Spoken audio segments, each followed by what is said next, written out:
Alhamdulillahillazi arsala rasulahu bil huda wa dinil haq liyuzhirahu 'ala ad-dini kullihi walau karihal musyrikun. Asyhadu an la ilaha illallah wahdahu la syarika lah. Asyhadu anna sayyidana wa nabiyyana Muhammadan abduhu wa rasuluhu la nabiyya ba'da. Allahumma shalli wa sallim ala sayyidina Muhammad wa ala alihi wa sahbihi ajma'in. Allahumma rabbi shrah li sadri wa yassir li amri wahlul 'uqdatam min lisani yafqahu qawli. Yang pertama sekali, mari sama-sama kita mengucapkan puji syukur kepada Allah Subhanahu wa taala yang mana dengan limpahan rahmat dan karunia-Nya pada malam yang berbahagia ini kita sudah bisa menempatkan diri untuk mengikuti acara Rabitah Thalabah Aceh Kabupaten Aceh Utara yang kajiannya yang berjudul adalah kajian milenial tentang praktek judi dan khamar. Ini merupakan salah satu bentuk pencerahan bagi Kecamatan Tanah Luas. Selanjutnya, selawat beriring salim juga sama-sama kita sanjung sajikan kepada junjungan Allah Nabi besar Muhammad SAW dan juga senantiasa dicurahkan rahmatnya kepada keluarga dan sahabat beliau sekalian. Yang kami hormati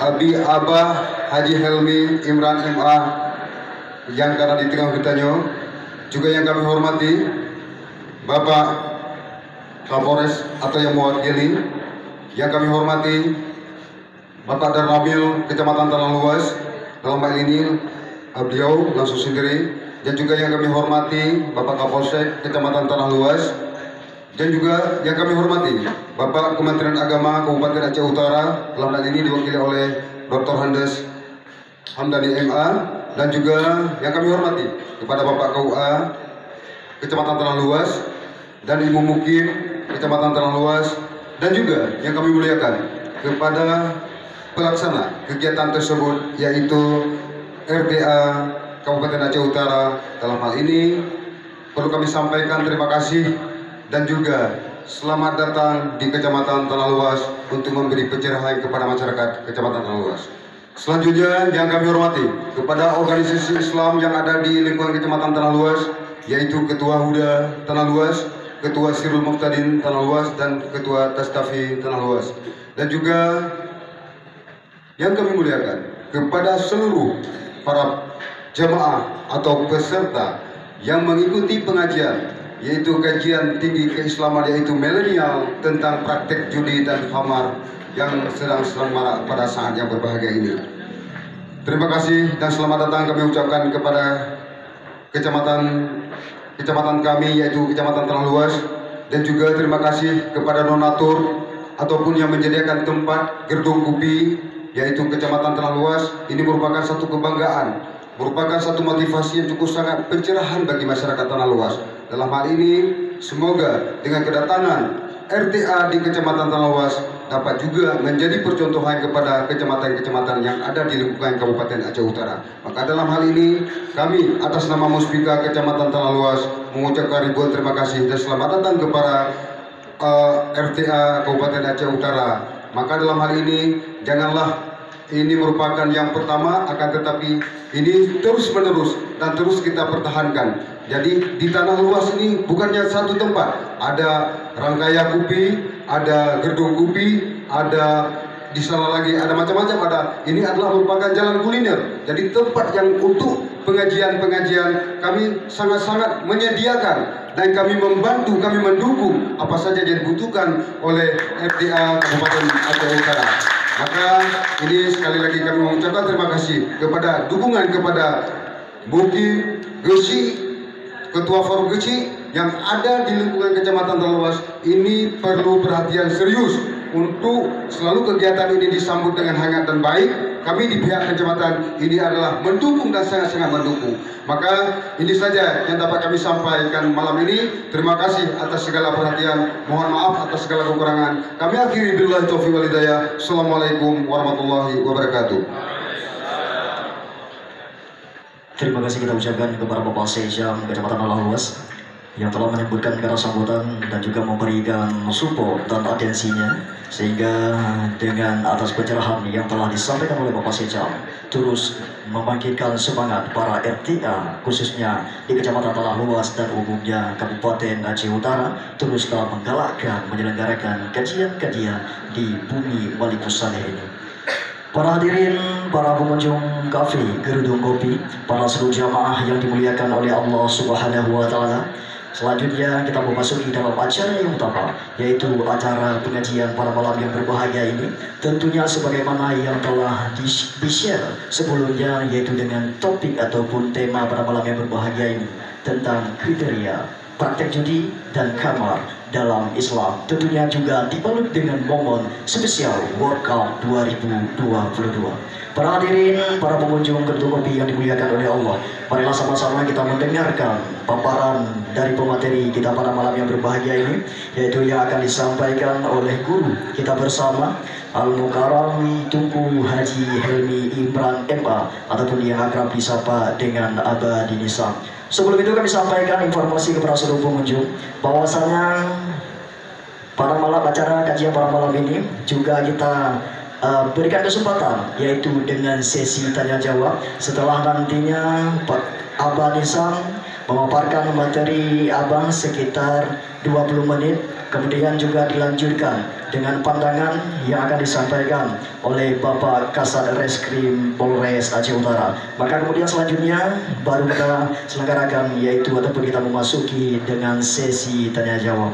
Oleh karena demikian, kepada guru kita bersama Al-Mukarram Abah Haji Helmi Imran MA akan menyampaikan materi dalam durasi waktu sekitar 20 menit. Dengan hormat kepada Al-Mukarram Abah Haji Helmi Imran MA, kami silakan.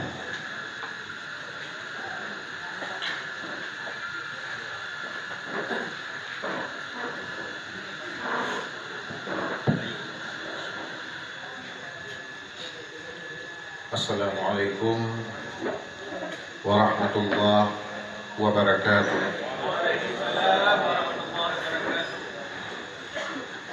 Alhamdulillahi wahdah,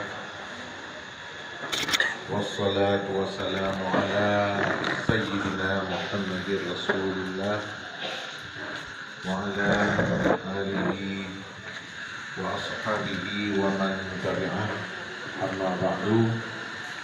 Faya ayyuhat talabah, qaddimu amalkum daril akhirah tajidu indaha fawzan wa nadan. Allah Ta'ala fil Qur'anil Karim wa huwa asdaqul qailin. Bismillahirrahmanirrahim. Ya ayyuhalladzina amanu innamal khamru wal maisir wal ansab wal azlam rijsum min amali syaitan fajtanibuhu la'allakum tuflihun. Sadaqallahul azim. Allahumma rabbi syrah li sadri wa yassir li amri wahlul 'uqdatam min lisani yafqahu qawli. Yang saya muliakan, yang saya hormati Bapak Tanah Luas atau yang mewakili Bapak Kapolres Aceh Utara atau yang mewakili Bapak Kapolsek Kecamatan Tanah Luas, Bapak Danramil, Bapak Kepala KUA Kecamatan Tanah Luas, para alim ulama sekecamatan Tanah Luas, para imam besar masjid yang turut berhadir, Ketua RTA Aceh Utara dan seluruh jajarannya, Ketua Ormas Kaskafi Hudang dan ormas lainnya, juga yang saya hormati owner Gerudung Kopi yang telah memberikan fasilitas untuk acara kajian pada malam yang berbahagia ini, juga kepada segenap donatur, muhibbin dan simpatisan yang terlibat langsung ataupun tidak langsung demi suksesnya acara kajian milenial pada malam yang berbahagia ini. Izinkan dalam waktu beberapa menit saya akan menyampaikan sedikit materi sebagai wacana untuk menyegarkan kembali pikiran kita. Jadi tentang permasalahan judi dan khamar, dua permasalahan klasik, permasalahan klasik. Artinya permasalahan ini telah terjadi semenjak manusia dari abad-abad yang lalu. Sebelum datangnya Islam juga sudah ada, sehingga ketika Islam datang, Rasulullah SAW untuk mengubah kebiasaan masyarakat Arab saat itu dengan praktek minuman keras dan judinya, perlu langkah perlahan-lahan. Ini menunjukkan bahwa permasalahan ini adalah permasalahan yang sudah begitu memasyarakat pada saat itu. Cuma mungkin pola pelaksanaannya sesuai dengan masa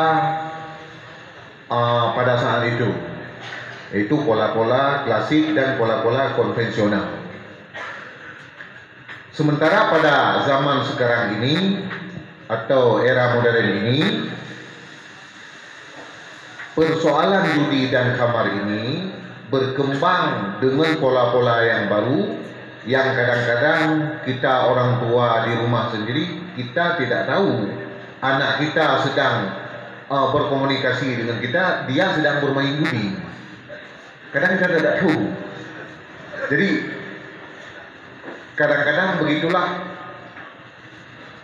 fenomena yang terjadi pada abad modern ini.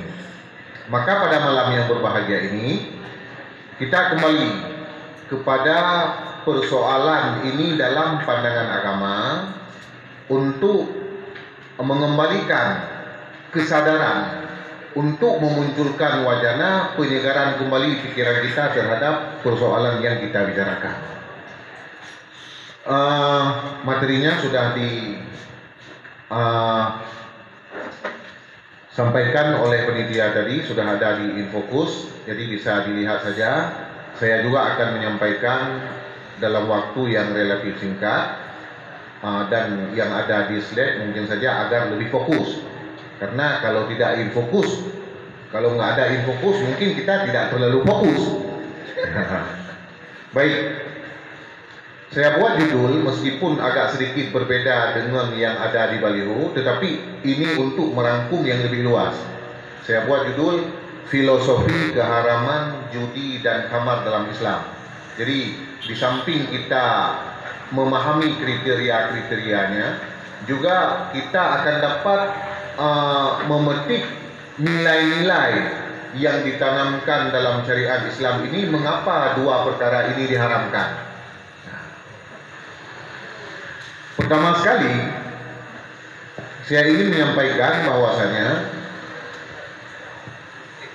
pada dasarnya Islam tidak melarang permainan tertentu. Ya, baiklah orang yang makin fokus, orang yang makin fokus dia akan fokus.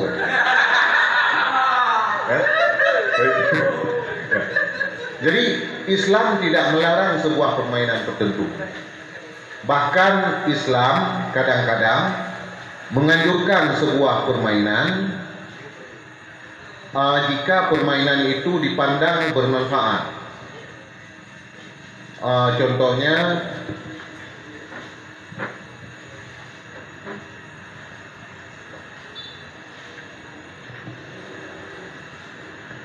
Contohnya adalah olahraga dan seni militer.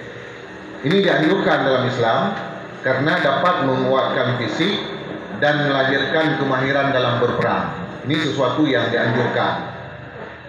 Sebab prinsip daripada syariat Islam ini salah satunya adalah akomodatif terhadap kondisi sosial. Jadi syariat Islam ini sangat memahami kondisi sosial manusia, sangat peka terhadap kebutuhan-kebutuhan manusia. Ini salah satu prinsip yang ada dalam Islam. Ya. Sehingga Sayyidina Ali karamallahu wajhah pernah menyampaikan sebuah ungkapan, innal quluba tamilu kama tamilul abdan fabtaghu laha taraikal hikmah, bahwa hati itu ada kalanya memiliki perasaan penat, bosan, sebagaimana badan itu bosan. Maka carilah cara-cara yang bijak agar menghilangkan kebosanan hati ataupun kepenatan hati. Ya. Dalam ungkapan lain disebutkan rawihul quluba sa'atan ba'da sa'at, berikan rasa kesenangan kepada hati itu dari waktu ke waktu. Fa innal qalba idza ukriha amiya, karena hati ini ketika dia dipaksakan dia akan buta. Maka dari ungkapan-ungkapan inilah yang menjadi dasar dalam Islam ini, bahwasanya melakukan permainan tertentu selama tidak disusupi dengan perkara-perkara yang dilarang dalam agama boleh-boleh saja. Bahkan ini agak melebar sedikit, nggak apa-apa saya rasa. Refreshing kita bepergian umpamanya dengan keluarga. Kemana umpamanya refreshing? Ke gunung, ke pantai dan sebagainya. Selama tidak disusupi oleh kegiatan yang haram dalam agama, maka refreshing ini dipandang sebagai sesuatu tujuan yang sah. Maka ada sebuah keringanan hukum di situ, yaitu ketika kita bepergian untuk refreshing, dalam bahasa fikihnya disebut tanazu, bolehkah melakukan jamak dan kasar salat ketika kegiatan bepergian kita hanya untuk refreshing? Ulama mutaakhirin dari mazhab Syafi'i menjawab boleh, karena refreshing itu dipandang sebagai tujuan yang baik selama tidak ada unsur-unsur yang dilarang agama di dalamnya. Itu bukti. Kapan permainan itu baru dilarang dalam Islam? Nah, Islam melarang sebuah permainan jika di dalamnya terdapat unsur-unsur yang di dalam agama, yang dilarang agama. Mbak. Apa kriteria permainan kriteria unsur yang dilarang dalam agama? Pertama, mengandung unsur perjudian, berpijak pada spekulasi, tebak-menebak atau mengundi nasib. Ini kriteria pertama dari permainan yang dilarang. Yang kedua, menyebabkan kelalaian dari tanggung jawab. Karena kita nyolale dapat melakukan permainan, maka tua dah maya. Karena asyik saat bermain sehingga lupa bekerja. Ini sudah menyebabkan kelalaian dari tanggung jawab. Kemudian dapat menimbulkan bahaya terhadap jiwa atau kesehatan. Contohnya seperti sebahagian daripada game. Contoh game PUBG atau PUBG, game dan sebagainya ya, yang sudah ada rekomendasi daripada Organisasi Kesehatan Dunia WHO bahwa game-game seperti itu dapat merusak mental. Nah, bukan sekarang merusak mental, bukan sekarang ya. Nanti kalau sudah kecanduan. Kemudian menimbulkan pengaruh negatif pada pribadi. Seperti game juga. Ketika bermain game lantas temenak ini kan lama-kelamaan mempengaruhi karakter seseorang dari yang baik menjadi tidak baik. Kemudian mengandung unsur penghinaan terhadap Islam. Ini kriteria permainan yang dilarang. Seperti hari itu ada sebuah permainan game yang seseorang dalam melakukan game tersebut harus bisa menembak Ka'bah. Ada hari itu. Ini unsur penghinaan terhadap Islam. Kemudian yang terakhir mengandung unsur maksiat. Contohnya seperti membuka aurat dan lain-lain. Ini permainan yang dilarang karena ada unsur maksiat. Next.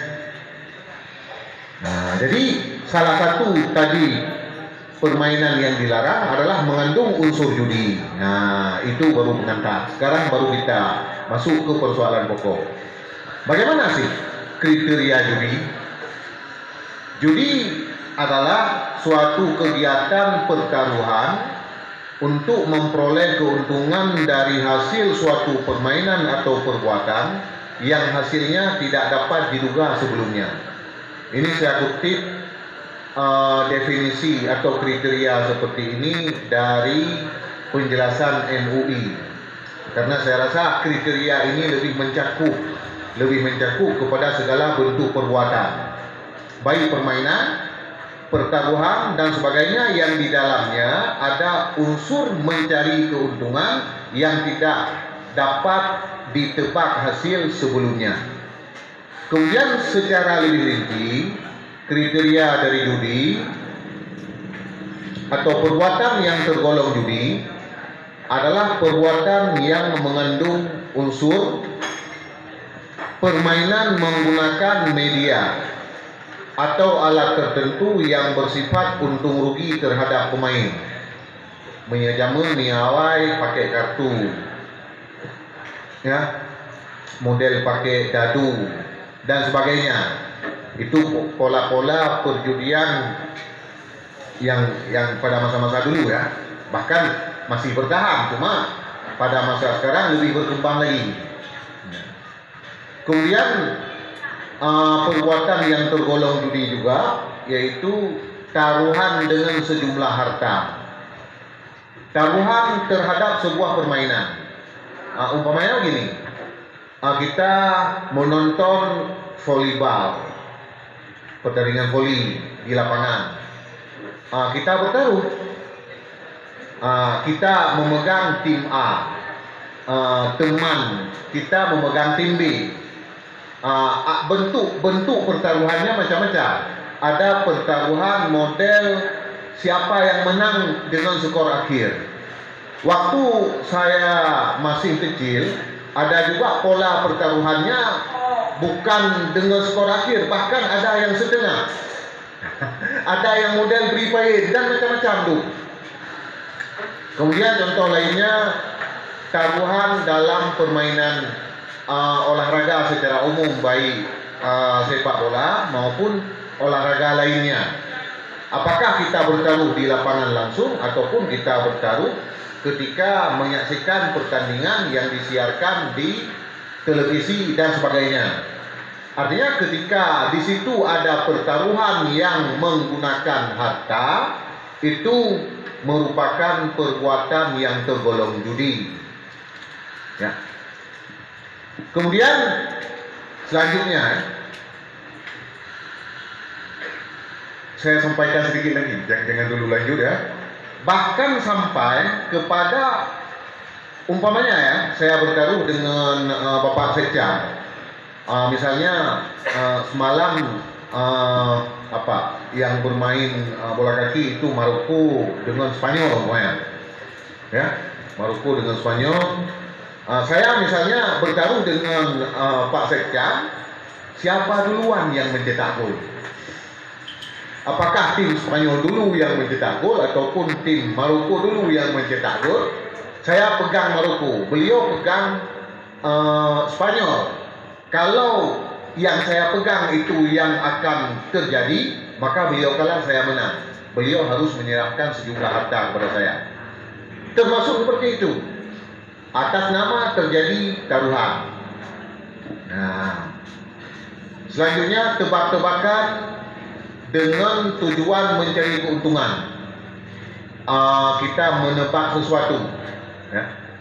Ada mobil lewat, ya, kita duduk di sini atau di dekat jalan, kita menebak dengan teman kita, itu angka pertama di plat, angka nomor polisi ya pada plat mobil itu angka pertamanya apa? Itu kita tebak-tebakan. Kita duduk di pinggir jalan, orang lain nggak tahu. Nah, siapa yang benar nanti dianggap sebagai pemenang, yang tidak benar dalam tebakannya dianggap sebagai pihak yang kalah. Pihak yang kalah menyerahkan sejumlah harta kepada pihak yang menang. Selanjutnya kegiatan yang berpijak pada spekulasi. Artinya sesuatu yang bahasa Aceh model rom lembing langong, golong tempe terdapatkan adanya. Contoh sebagian praktek-praktek ekonomi yang berpijak pada spekulasi. Ada praktek-praktek ekonomi bahkan yang sudah ditangkap oleh polisi ya. Kita baca berita hari itu ada kasus Indra Kents dan lain-lain ya. Kemudian ada praktek-praktik semacam trading forex dan sebagainya. Itu semuanya berpijak pada spekulasi. Kemudian mengadu nasib yang bersifat untung-untungan. Sebenarnya ini masuk juga ke dalam perbuatan yang sudah saya sebutkan sebelumnya. Cuma kita beri contoh seperti pada masa-masa terdahulu menyabung ayam, kemudian menggunakan berbagai hewan untuk mengadu nasib yang di situ belum tentu kita untung, belum tentu juga kita rugi. Baik, jenis dan bentuk judi. Ada dua macam secara umum ini. Mungkin nanti dari Bapak yang mewakili Kapolres mungkin lebih paham beliau nanti mungkin dari perspektif hukum pidana ya. Karena kalau kita ini, kalau saya yaitu dari perspektif hukum agama, perspektif fikih. Ada perjudian konvensional, yaitu perjudian judi dengan menggunakan media fisikal seperti kartu, dadu, togel, hewan, kasino, dan lain-lain. Nyana rawai. Kemudian ada yang kedua, perjudian online. Perjudian judi dengan menggunakan jaringan internet seperti Hype, Domino Island, judi slot online, kasino online, sportbook, togel online, poker online, tembak ikan, sabung ayam, arcade, lenyonya, pilihan untuk dan lain-lain. Yang penting judi online. Mana? Berangkat pun mentang jenis. Dari hotel kan. Selanjutnya kita masuk ke kamar dan kriterianya karena ini dua. Kamar pada dasarnya adalah saripati buah anggur muda yang difermentasikan. Artinya air perahan dari anggur muda, itu arti asli dari kata-kata kamar. Dalam istilah para ulama, kamar diartikan secara lebih umum, yaitu apa saja minuman yang dapat menimbulkan mabuk, itu sudah ada kata yang tertinggal jika dikonsumsi. Jadi minuman-minuman yang dapat memabukkan jika dikonsumsi. Jadi dapat kita pahami bahwasanya kata-kata kamar itu pada dasarnya dia terbatas pada minuman, tidak mencakup benda padat pada dasarnya ya. Benda padat pada dasarnya tidak termasuk kamar. Ini dari segi arti, dari segi definisi. Seperti ganja, opium, sabu, dan jenis narkotika lainnya. Ini dari segi definisi tidak termasuk. Namun dari segi hukum, ya, dari segi hukum, benda padat yang memabukkan disamakan dengan kamar. Ya, disamakan dengan kamar karena sesuatu yang dapat memabukkan itu dinamakan dengan kamar tadi. Meskipun pada dasarnya kamar itu khusus dalam bentuk minuman, tapi apa saja yang memabukkan akhirnya dikategorikan sebagai kamar. Baik benda cair maupun benda padat. Bahkan daya rusak yang ada pada benda padat itu lebih dahsyat daripada daya rusak yang ada pada benda cair. Jadi daya rusak yang ada pada sabu umpamanya itu luar biasa dahsyat dibandingkan dengan daya rusak yang ada pada alkohol. Yang saya pahami seperti itu.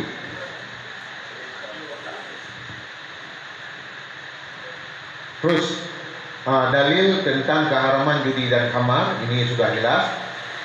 Saya membacakan artinya saja, wahai orang-orang yang beriman, hanya saja khamar dan judi dan patung yang diberikan dan azlam mengundi nasib adalah kotoran yang tergolong dari perbuatan setan, maka jauhilah, mudah-mudahan kamu dapat kemenangan.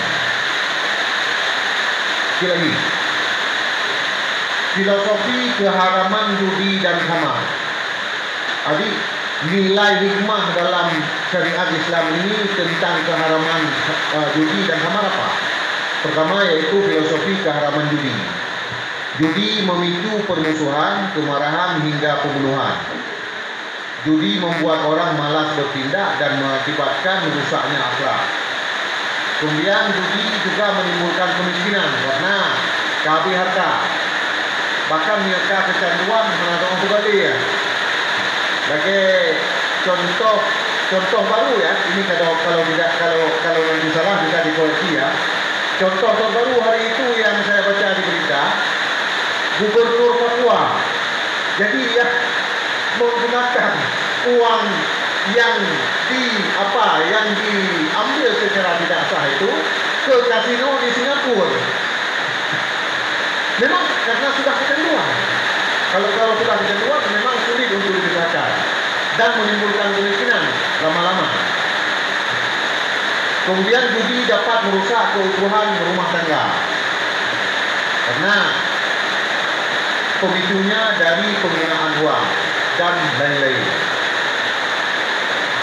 Terus filosofi keharaman khamar. Yang pertama, khamar dapat merusak akal dan membahayakan kesehatan. Yang kedua, khamar mengakibatkan hilangnya rasa malu dan kehormatan diri.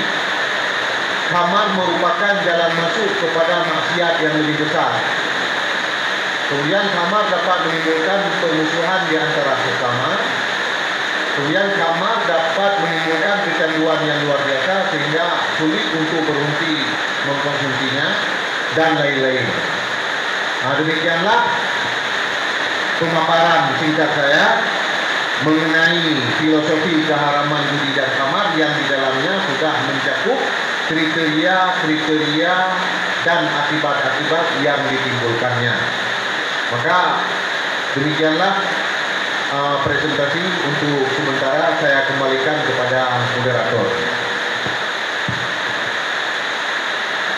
Terima kasih kita ucapkan kepada Aba Imran yang telah memaparkan materi yang sangat mencerahkan kepada kita semuanya.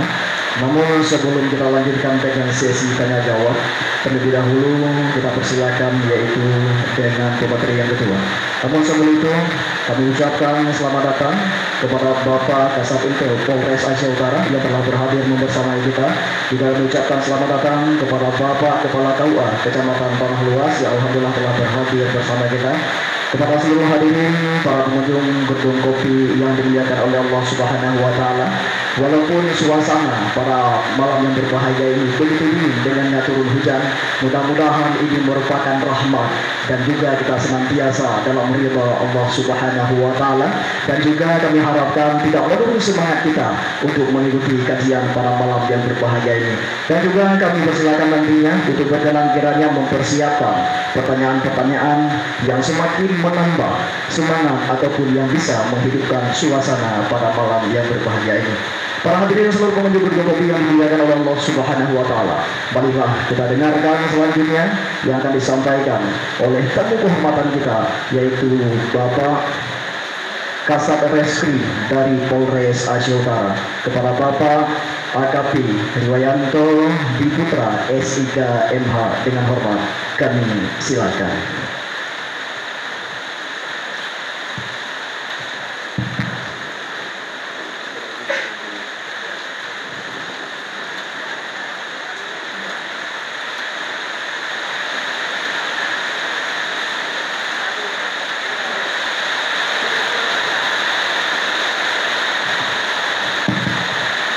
Bismillahirrahmanirrahim. Assalamualaikum warahmatullahi wabarakatuh.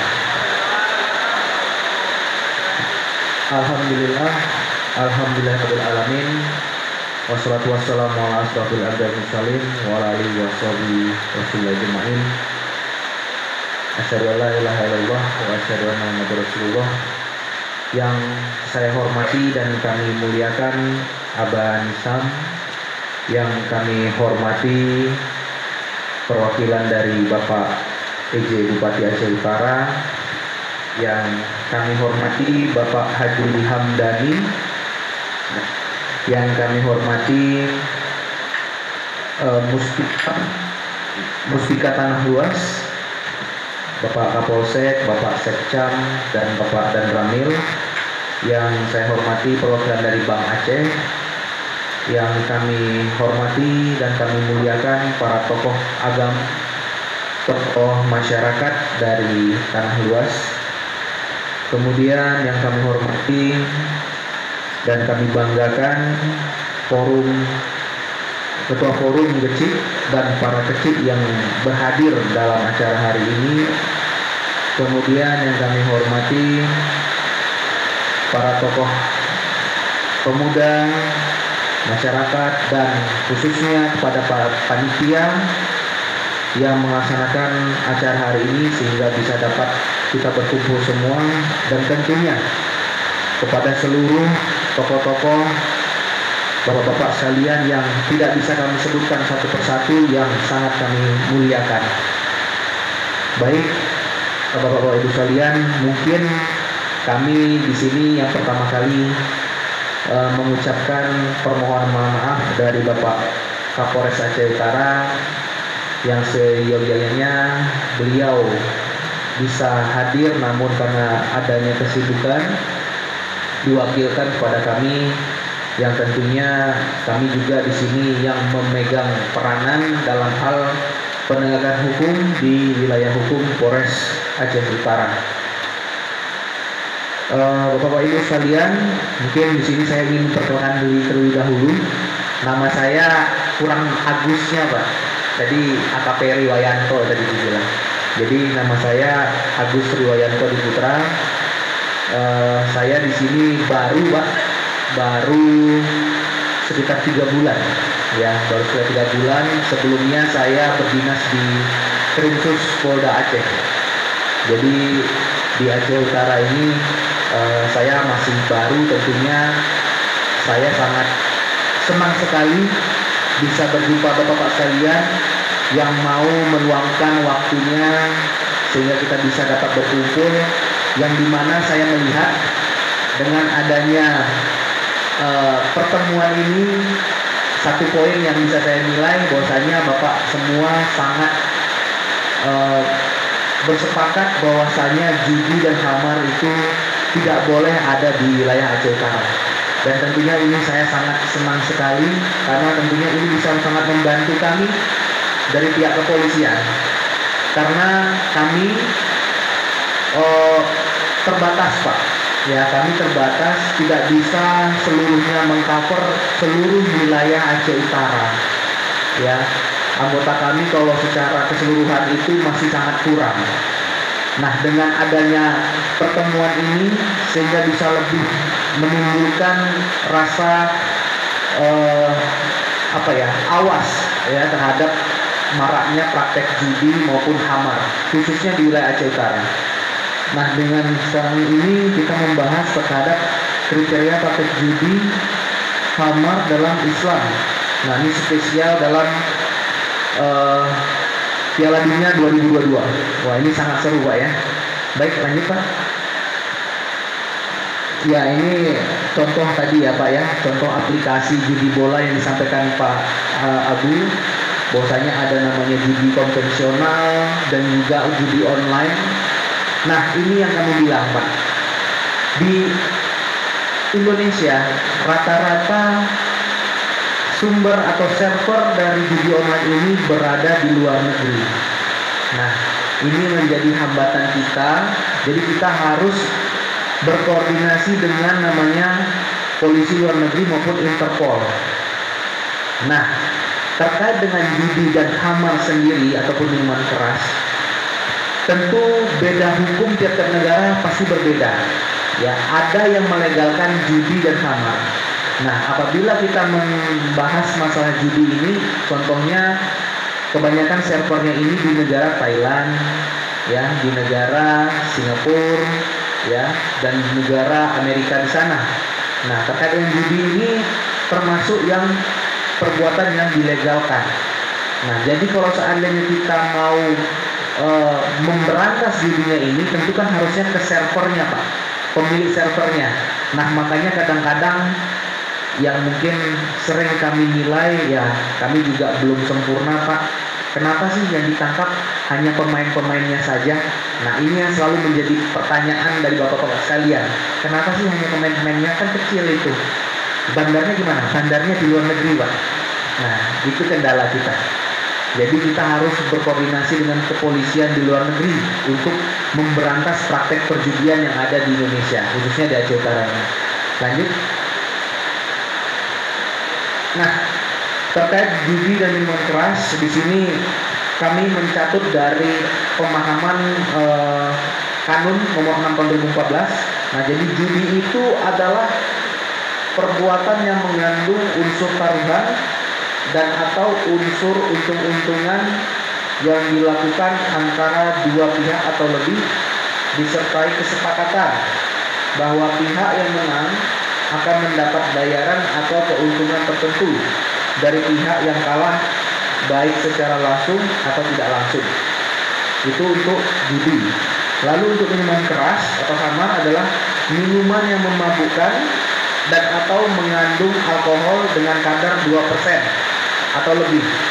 Nah, terkait dengan kadar 2% atau lebih ini, Pak, memang harus kita berkoordinasi dengan namanya BPOM. Ya, jadi nanti kita itu termasuk ahli, ya, ahli yang saksi ahli yang akan kami periksa kalau kita memproses masalah khamar. Apakah minuman tersebut memiliki kadar 2% apa tidak? Nah, walaupun sudah 2% atau lebih, itu bisa dikategorikan sebagai khamar. Nah, ini yang siapa yang buat, Pak? Ini adalah kanun kita, ya. Jadi memang dalam artian di sini kami pihak kepolisian menjalankan amanah undang-undang. Lanjut. Kemudian berdasarkan Kanun Aceh nomor 6 tahun 2014 tentang hukum jinayah. Untuk masalah Kanun Aceh nomor 6 tahun 2014 ini, nah, dapat kami simpulkan juga, Pak, bahwasanya memang Aceh memiliki kekhususan, memiliki peraturan tersendiri terkait dengan masalah khamar. Karena itu termasuk salah satu butir-butir dari perjanjian MOU Helsinki.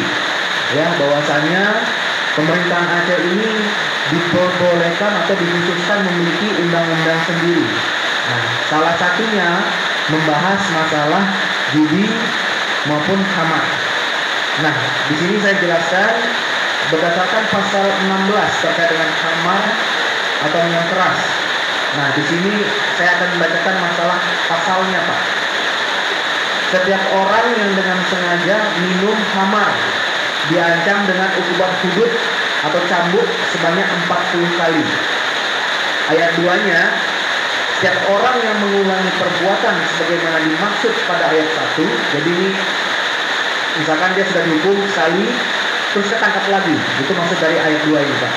Diancam dengan hukuman hudud cambuk 40 kali, ditambah hukuman takzir atau cambuk paling banyak 40 kali, atau denda paling banyak 400 gram emas murni atau penjara paling lama 40 bulan.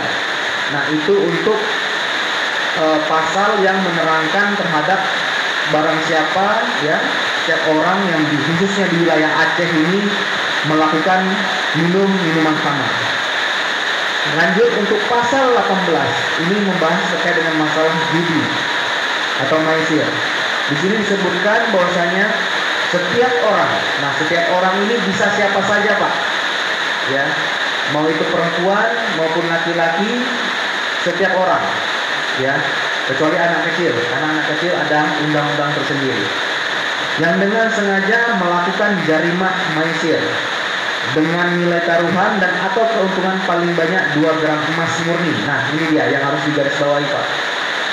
Harus mengandung unsur minimal 2 gram emas murni. Diancam dengan hukuman takzir cambuk paling banyak 12 kali atau denda paling banyak 120 gram emas murni atau penjara paling lama 12 bulan.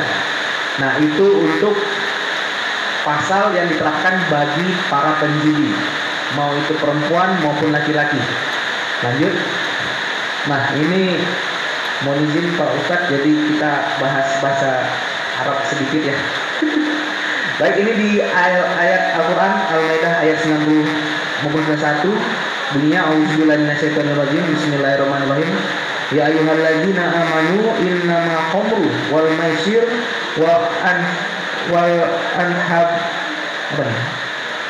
haidu ansabu wal azlamu rijsan man amali syaitoni fahtanibuhu la'allakum tuflihun. Yang artinya, hai orang-orang yang beriman, sesungguhnya minuman khamar, berjudi, berkorban untuk berhala, mengundi nasib dengan panah adalah termasuk perbuatan syaitan. Maka jauhilah perbuatan-perbuatan itu agar kamu mendapat keberuntungan. Ini ayat yang di Al-Maidah. Lanjut untuk ayat 91-nya, innama yuridu syaitonu abayuqi'a bainakum adawati wal ba'dati fi khamri wal maisir wal wayasuddakum an zikrillah wa anis sholawat fahal antum muntahun.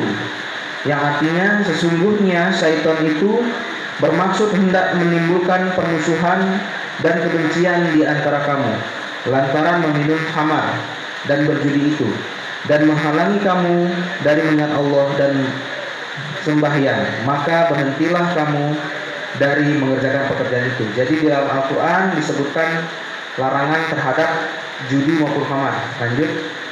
Nah, ini sendiri untuk jumlah penanganan kasus judi yang ditangani oleh Satreskrim Polres Aceh Utara dari tahun 2021 dan 2022. Jadi ada 3 perkara jarimah maisir, dan di tahun 2022 ada 5 perkara jarimah maisir. Lanjut. Nah, ini ya dokumentasi terhadap foto-foto penangkapan tersangkanya ya terhadap perbuatan maisir. Lanjut. Nah, ini kita sudah pada saat penyerahan kepada jaksa. Jaksa kemudian lanjut. Nah, selesai.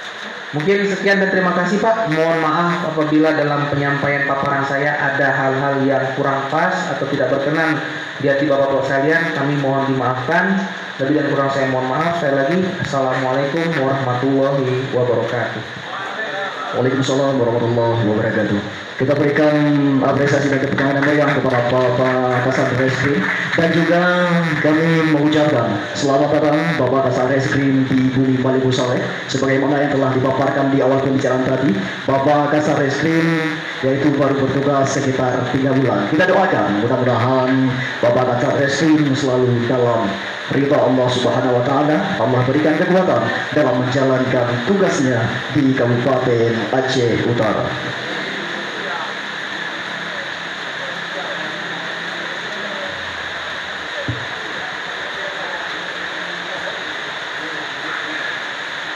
Para hadirin, para pengunjung Gedung Kopi yang kita muliakan, yang dirahmati oleh Allah Subhanahu wa taala, maka tibalah kita memasuki dalam acara selanjutnya, yaitu acara sesi tanya jawab sekaligus untuk dapat menghidupkan suasana pengajian pada malam yang berbahagia ini.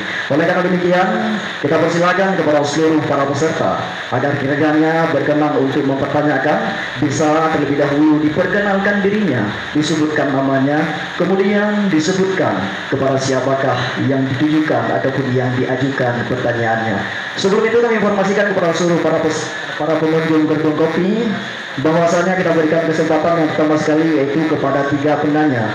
Adapun sistem sisi tanya jawab kita adakan secara langsung.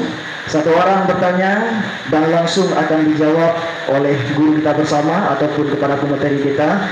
Maka kami mohon untuk menyebutkan namanya, kemudian juga menyebutkan kepada siapa pertanyaan yang ditujukan. Kami berikan kesempatan kepada seluruh peserta kiranya berkenan untuk mengajukan pertanyaan. Silakan.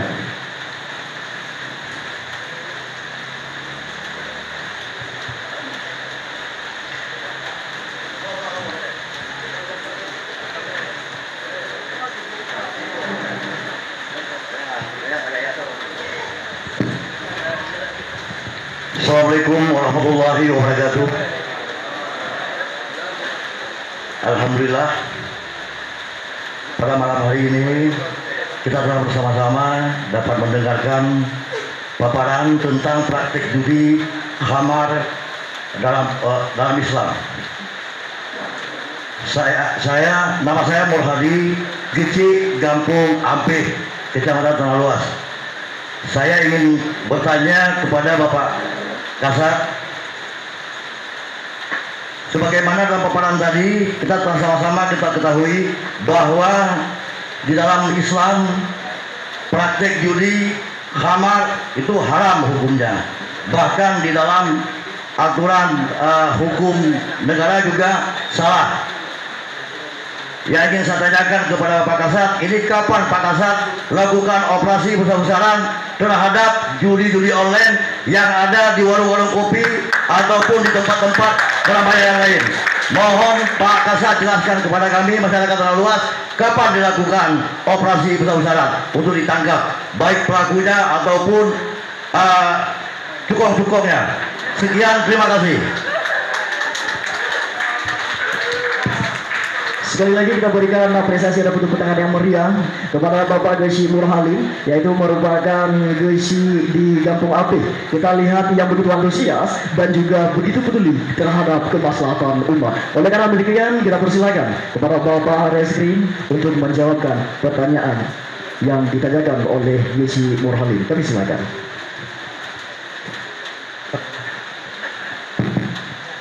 Baik Pak, terima kasih atas masukannya. Nah, ini yang saya sangat senang sekali Pak, kami mendapatkan informasi-informasi ya terhadap praktek-praktek perjudian maupun khamar. Silakan Pak, kami akan tampung. Nah, untuk menjawab pertanyaan dari Pak Geci Kampung Ampih, ini bukan jawaban ya, tapi lebih nanti kepada aksi, insya Allah Pak. Ya, kami akan datang ke kampung. Kami mohon dukungan Bapak sekalian, ya khususnya Pak Geci, untuk bisa kita sama-sama memberantas judi online ya Pak ya. Kita tangkap sampai ke cukong-cukongnya Pak ya. Baik, terima kasih Pak. Baik, kita berikan apresiasi dan dukungan yang meriah kepada Bapak Kasat Reskrim yang begitu humanis dan juga meresponsif terhadap pengaduan ataupun yang disampaikan tadi oleh Bapak Gesi Murhalim. Kepada seluruh hadirin kami berikan kesempatan yang kedua, kesempatan selanjutnya yaitu untuk melakukan sesi tanya jawab.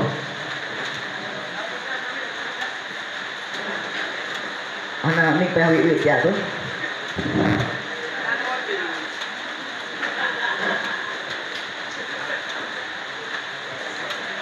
Baiklah, pertanyaan yang kedua ini yaitu dari sosok pemuda juga tokoh pemuda tentunya di Kecamatan Lok Sukun. Kami persilakan.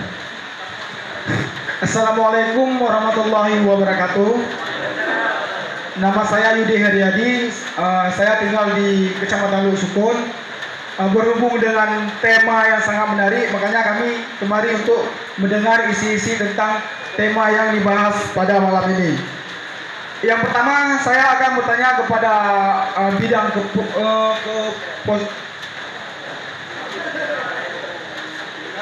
yang pertama saya ingin bertanya kepada Kasat Reskrim Polres Aceh Utara.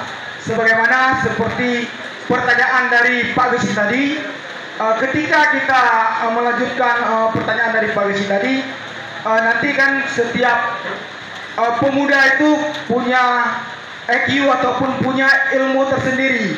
Kadang-kadang mereka ketika kita minta tentang judi online ataupun yang merah sekarang, semua kehidupan sekarang dunia digital, semua tingkah laku ataupun kegiatan sehari-hari kita bermain dengan digital, online semua. Jadi di setiap permainan perjudian ataupun kegiatan apapun selalu dimainkan dengan HP ataupun laptop.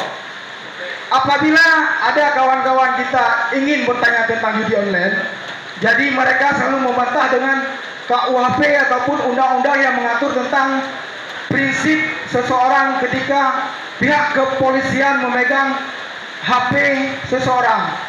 Pasti akan diatur dengan undang-undang tersendiri.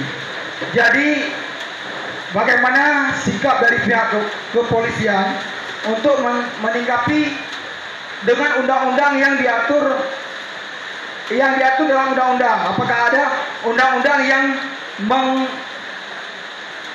yang melarang ataupun untuk memberi izin kepada pihak kepolisian untuk memegang HP ataupun laptop seseorang?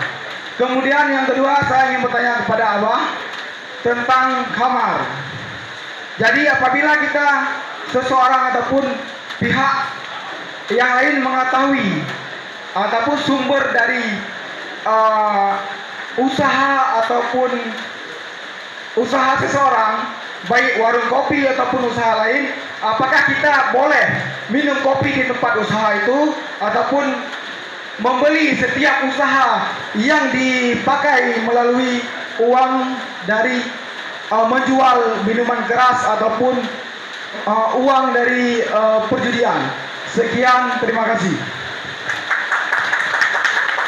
Dan kita berikan tepuk tangan yang meriah kepada sosok pemuda Yudi Heriadi, juga merupakan yaitu bendahara 3 KNPI Kecamatan Ulu Syukur. Baiklah, kita berikan kesempatan kepada Bapak Kasar Reskrim untuk merespon yang pertama pertanyaan daripada Yudi Heriadi, dan pertanyaan yang kedua yang ditujukan kepada Abah Helmi. Kami berikan kesempatan pertama kepada Bapak Kasar Reskrim kami, silakan. Baik, terima kasih atas pertanyaannya. Ini pertanyaan yang sangat kritis sekali. Sekaligus saya di sini juga memiliki kesempatan memaparkan, mensosialisasikan yang dimana yang merupakan kewenangan pihak kepolisian. Baik Pak, di sini dapat saya jelaskan terkait dengan masalah memeriksa HP seorang. Itu kita diatur dengan Undang-Undang Nomor 2 Tahun 2022, ya. Di saat kita memiliki surat perintah tugas, ya, yang dimana memang kita temukan seseorang itu, ya, secara tertangkap tangan. Ini contoh ya kasusnya, contoh tertangkap tangan. Kami bisa untuk melihat apa yang ada dalam HP tersebut, ya.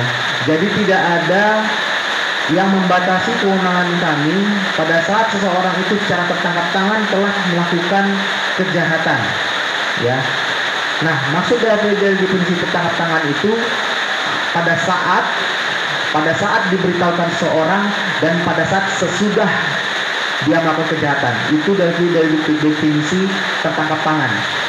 Nah, di saat seseorang itu disampaikan kepada dari mungkin informan ataupun dari bahasa masyarakat, oh Pak, si Fulan habis bermain judi Pak, saya melihatnya langsung. Oh siapa? Oh itu si Fulan itu Pak, pakai baju warna hitam, agak jenggotan dia Pak. Nah, dia duduknya di sebelah ujung sana Pak, dia lagi main judi tuh Pak. Kami berhak langsung ke sana Pak. Ya, tentu diawali dengan 3S, senyum, sapa, salam. Ya, Assalamualaikum Bang, kami dari pihak kepolisian. Nah, itu kita memperkenalkan diri terlebih dahulu kan.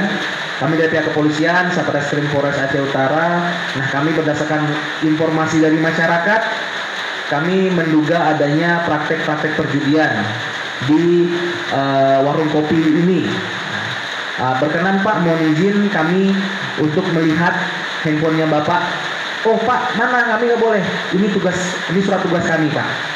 Nah, itu Bapak tidak boleh untuk tidak memberikan HP-nya. Nah, karena apa? Kami mempunyai kewenangan untuk melakukan pemeriksaan. Ya, kalaupun memang tidak ditemukan, ya sudah kami kembalikan lagi. Oh, terima kasih Pak, ini sudah kami cek. Bapak tidak ada diduga atau disinyalir melakukan tindakan perjudian. Ini handphonenya. Kami terima kasih Pak, kami mohon balik. Selamat malam, kami berangkat. Nah, itu kalau dia nggak ditemukan. Kalau ditemukan, oh Pak, ini ada handphonenya, silakan Pak, kami ikut bawa ke kantor polisi. Nah, itu dia. Jadi intinya tidak ada yang tidak membolehkan selama kami selama kami memiliki surat tugas. Nah, terhadap tertangkap tangan. Nah, contoh nih tertangkap tangan tadi yang saya ceritakan. Oh, si dapat informasi dari masyarakat. Oh Pak, itu Pak polisi itu Bapak yang pakai baju hitam itu tadi dia main judi Pak, saya lihat sendiri. Kami tanpa ada surat tugas pun boleh. Karena apa? Posisi kasusnya itu pada saat diserukan oleh masyarakat sedang atau setelah melakukan kejahatan. Nah, jadi kami boleh melihat, walaupun memang tidak ada masalah, tidak ada salah, ya